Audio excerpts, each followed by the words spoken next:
Now at 6, cuts to the Department of Homeland Security leave local immigration service providers struggling, but the local groups vow to keep going until the money runs out. Plus, high water in Harney County seems to be receding, but experts say that won't last for long. We have the latest, and we are officially 1 month away from the Real ID deadline. But if you try to get one now, be prepared to wait.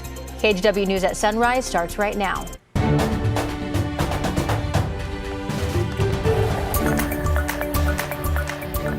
Good morning, and thank you for joining us on your Monday. I'm China Green. We have Ashley Grams and Rod Hill joining us now for a look at your weather and traffic. First, let's go to Rodney Hill. Hey, good morning. You matched the radar this morning, China. Very well done. We have green on the radar.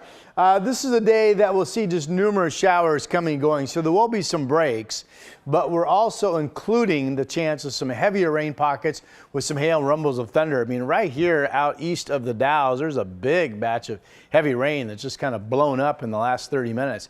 It is a cloudy morning, and we are mild, 54 degrees. Temperatures won't do much today, though, 55 at noon.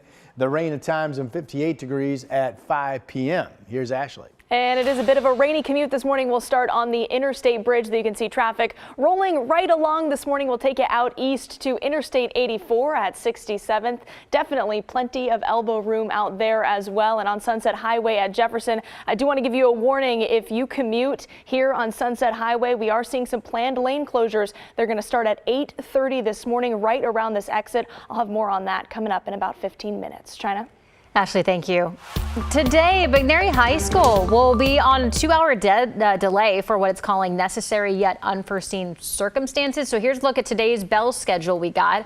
First period will begin at 10:30. McNary writing on its Facebook page that parents should check the Parent Square app for more information on this. We, of course, have reached out to the district, but we have not heard back yet. And an update from Amtrak on its Cascade service. All of its trains have been restored and are operating on schedule. This after it took several cars out of service late last month due to corrosion issues. Amtrak says the replacement trains are running with a limited number of cars and fewer seats, so it suggests you book in advance. And we are just about 2 weeks away from the April special election, so make sure that you check your mailbox for your ballot, because 23 of Washington's 39 counties will be holding elections here, but not all districts have a race. In Clark County, the special election includes voting for propositions and resolutions. You can find more information on the Clark County voter page. The Trump administration has officially cut funding for nonprofit groups that provide legal help to immigrants. That money has been frozen since February for several nonprofits in our area. But Sunrise reporter Thomas Schultz joins us from the newsroom now. So Thomas, what did those nonprofits say about this? China, 2 Oregon groups, Ecumenical Ministries and Immigration Counseling Service, have vowed to continue helping immigrants until that money runs out. These nonprofits help documented and undocumented immigrants understand their rights and become legal permanent residents. Lawyers for Ecumenical Ministries say the Trump administration cut the group's grant worth $300,000 over 2 years. Now, immigrants will have to pay legal service fees out of pocket. We spoke to a woman who asked us to conceal her identity. She doesn't have citizenship, but takes care of her disabled son. She's desperate to become a citizen and worries what will happen to her son if she gets deported. It is a struggle thinking of who will take care of your child, and more if you don't have extended family.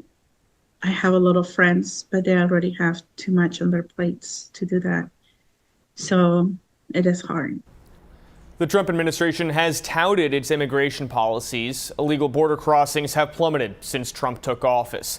In an email to nonprofits, U.S. Department of Homeland Security Division Director Marsha Mathis wrote that funding was being terminated because the scope of work performed under this award no longer effectuates the program goals and the department's priorities. Oregon nonprofits say they plan to continue services for as long as possible, though acknowledge they may have to reevaluate plans down the road. China? Thomas, thank you. More federal funding cuts mean some Oregon museums, libraries, and culture centers are seeing their budgets dwindle. That is after the National Endowment for the Humanities pulled the plug on millions of dollars in grants. Emma McCarty spoke with leaders at Oregon Humanities about the challenges that they're now facing. Wednesday night at 10 o'clock, I opened an email, a short, brusque email that said, as of today, your funding is done. Rescinded. In 2 sentences and an email attachment, the acting chairman of the National Endowment for the Humanities let Oregon Humanities know its federal funding was pulled. It is especially the federal funding that we distribute to rural frontier communities in the form of public program grants and grants to small libraries, and that's one of the ways we partner all around the state. Over the years, NEH has given grants to the High Desert Museum, to the Oregon Coast Aquarium, to arts councils, libraries, and cultural centers. Adam Davis, executive director of Oregon Humanities, says following that termination notice, they've been scrambling since federal funding makes up nearly half of the nonprofit's budget. To figure out what's going on, how to connect with partners, how to connect with grantees, how to contest this. So in the name of efficiency, it's fairly inefficient. So for those wondering why this matters, Davis explains. What we work on is getting people listening to each other about the big questions that lie beneath how we live in community. And he spells out how it breaks down with the entire budget for this small federal agency, around $211 million. Which is, if you think about it, less than $1 a year for each person living in the country. The money that goes to state humanities councils was about a quarter of that. So if you think, is it worth about a quarter, 25 cents, less than a pack of gum, to support these organizations that are getting people connecting and building trust both in each other and in the possibility of democracy? That was Alma McCarty reporting. Davis says he expects Oregon Humanities will survive this since they get other funding from the state from donors and foundations. However, councils in other states might not be as lucky, with federal funding making up a majority of their budgets. All right, take a look at this new drone video from the Burns Paiute tribe in Harney County. The water appears to be receding, but it's leaving yards and homes soaked. The National Weather Service and NOAA say that the levels of the Silvies River, which runs through Burns, is now going down. And they've cautioned that additional snowmelt this week could be a cause for concern. Flooding began in the last few weeks as a historic amount of rain and snowmelt started overflowing the rivers. Crews have been able to solidify an overwhelmed levee in Burns with sandbags. And while some evacuees have been able to revisit their homes, others are still in Red Cross shelters. I met some people staying in the shelter, and they are just completely distraught. They were not expecting it. And one day they go from staying in their house, and then the next they're forced to evacuate, and they don't know what to expect. The Red Cross is also giving out kits for folks ready to clean up after the water retreats. Headed over to Rod Hill now. Rod, we were talking earlier this morning, and you say hope is not on the horizon just yet. Not full hope anyway, you're right. Keep in mind, the trigger was some heavier rain added with the rapid snowmelt.